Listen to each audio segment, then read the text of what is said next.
more determined than ever to crush Cobra with awesome new combat divisions. Hey, welcome to Half the Battle. As promised, here's part 2 of the 1993 G.I. Joe ranking list. And today, we'll be looking at Cobra, the bad guys. Fortunately for me, there are not as many figures as last time, but there's still 27 to get through. So let's get this on the road. First up is the Alley Viper.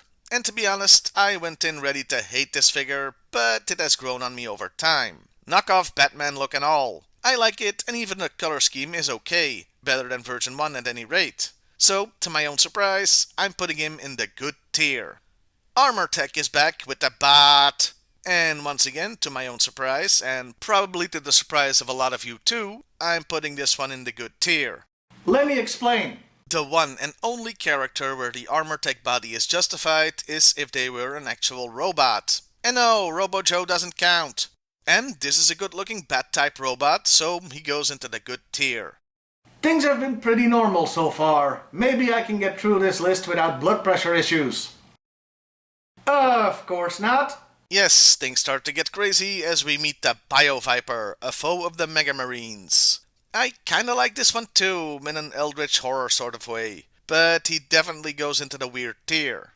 Next is Cobra Commander, who's a repaint of the talking one with a new back mold since the old one was flat to account for the backpack. Well, I said the talking one was a good figure if not for the pack, so this one goes into the good tier. And he looks great in black. Hey, do you want to be a Joe? Great! The Steel Brigade figure allows you to do just that, and they look pretty nice. Hey, do you want to be a Cobra? Great! Here's what you look like. The Create-A-Cobra. More like Create-A-Clown suit. No wonder this ugly thing is worth a lot of money now, because I don't think many kids ordered this mail-in. This figure is an insult. It crashes through the bad tier straight into the worst one. The Crimson Guard Commander is disappointing. He's not very crimson and looks kinda goofy. It's not the worst figure in the Crimson family, that's still Banana Man, but he's pretty bad, so he goes into the bad tier. The Cyber Viper. Yeah, I was wondering when things would go completely off the rails, and I guess here we are. My clown suit insult may have been premature. I mean, look at this. He's all the bad colors at once. He's an enemy of the Mega Marines and the very concept of good taste. Just irredeemable garbage that belongs in the worst tier. There's one final round of Armor Tech with Destro. Man, he's okay, I guess. So I'm gonna treat him the same way I did most of the Joes in this subline, and put him in the weird tier. Now let's never mention Armor Tech again. Dr. Mindbender gets a second figure even though he died in the comics. Yeah, they cloned him, whatever. Whoever is a fan of the Borg at Hasbro needs to be stopped. It actually would have been a pretty decent figure if not for the awful yellow. In different colors, he'd be good tier material, but as is, ugly side of the bad and ugly tier. The 1993 Eels is basically the same as the 92 one, with just purple instead of blue, so he can join his twin in the bad tier. And the same basically applies to Firefly, with black instead of grey, so he gets the same spot in the bad tier too. Huh, this is kinda easy. Next is the Flak Viper, and oh man, what have they done to you? Your ass used to be beautiful.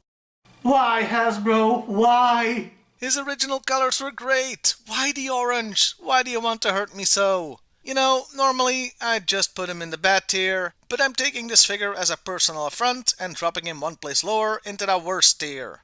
Gristle was a difficult one, in part because he's kinda stuck in limbo. He was supposed to be a foe for the Drug Elimination Force, but that was eliminated by Hasbro, pun intended. So now he's just kinda part of Cobra, but also a crime boss. The figure itself isn't great, but because of the whole situation the character is in, I'll put him into the weird tier. The Heat Viper. Dear Lord, the Heat Viper. That's so green it's radioactive. I mean, I guess it's not as bad as the Cyber Viper, but then again neither is Syphilis. This eyesore still belongs in the worst tier. Man, 1993 is wild. Case in point, another perfectly good figure they ruined with neon green, the Headhunter. Maybe it's a requirement for Cobra, as these guys now work for them somehow since the DEF isn't a thing anymore. They didn't even bother to change the card art, which I'd call false advertising if you couldn't see the figure itself. It goes in the bad tier. Did they really even need this version to come out? I'd say no. Especially since we also got the Headhunter Stormtrooper, which is a great figure. He's got this Ghost Rider biker thing going on, and even the accessories, though generic, aren't neon. I'm ignoring the rocket launcher, shut up. So yeah, great look, no complaints, best of the bad guys, he goes into the best tier. Oh, this next one is gonna hurt. Interrogator version 2. What the holy hell is going on here? I want to know what psychedelics the Hasbro designers were on in 1993, because that must have been some high quality stuff. Yeah, don't do drugs, kids. This could be the result otherwise. They turned a great figure into a monstrosity, and that's why this one is king of the worst tier. Next is the Mega Viper. Will this nightmare ever end? Once again, this is a case of a good mold being ruined by awful colors. The yellow is pretty bad, but that hot pink seals the deal. And we've seen this mold being better used as a convention exclusive. Now, because I do like the mold itself, this figure avoids the worst tier, but is placed firmly in the bad one. Now we come to the Monstro Viper. And I have to admit, I haven't seen many blonde werewolves, outside of Discworld of course. Another Mega Marines enemy, but at least a Bio Viper was somewhat original. This is just a werewolf. An ugly werewolf. He's got a gimmick where you put Play-Doh in his stomach creating a gut bomb. Now yes, that's gross, but it's fun for kids who like gross stuff, and that keeps him out of the worst tier, but he still goes into the bad one. Night Creeper version 2 was a difficult one. I don't really like it, especially compared to the original, but I can't really call it bad either, and it sure isn't bland. So I guess I have no choice but to put it in the good tier. But I'm not happy about it. The Night Creeper leader gets no such leeway. First of all, why is the Night Creeper part of Ninja Force, but this guy isn't? It just doesn't make sense. Also, does he buy his pants at the same store Leatherneck gets his? The blindfold thing has been done before, so it's not getting him into the weird tier. He's fated for the bad one. The Nitro Viper is just a Trek Viper in worse colors, and since the novelty has worn off, the color scheme is enough to put him in the bad tier too. Okay, for this next one, you have to pay attention. Can you spot the slight flaw with the Red Ninja? Concentrate really hard on this picture. Did you notice it? Yeah, it's not frickin' red. This is the Python Crimson Guard all over again. Somebody at Hasbro has no concept of the color red. And the color scheme they did pick is freaking terrible and a bad reuse of the dice mold, so it goes into the bad tier. I think the Red Ninja is the reason we didn't get a second dice figure, even though several characters had 2 repaints in 1993, but we did get a new version of Slice. Oh, sorry, wrong picture. This is an orange Slice. Yeah, that's pretty bad, isn't it? You know, those martial arts outfits usually look okay, but here he looks like he's wearing pajamas. Look, buddy, Goku may be able to pull off the orange gi, but you sure as hell can't. Bad tier. Snow Serpents, the Arctic List, haven't changed my mind, yada yada yada, good tier. I just want this to be over, okay? And our penultimate figure is the Target version 2. Okay, this is pretty gaudy, but would make sense for the more gaudy Iron Grenadier figures.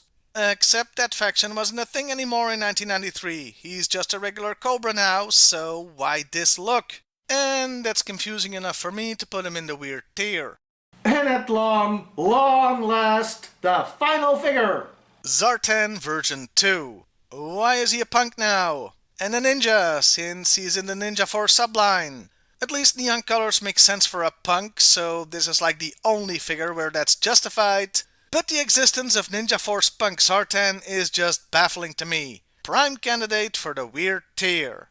And there you have it, all 1993 Cobras ranked. And also, all Joes. We made it! I can finally escape this never-ending hell. Except I can't!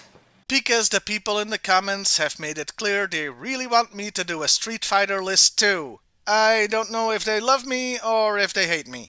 You know what? Fine. You asked for this, and boy are you gonna get it. Next time, the Street Fighter ranked list. And then we can finally put 1993 behind us.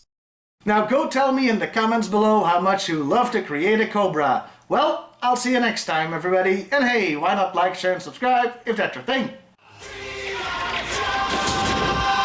Bigger, tougher, and more determined than ever to crush Cobra with awesome new combat division.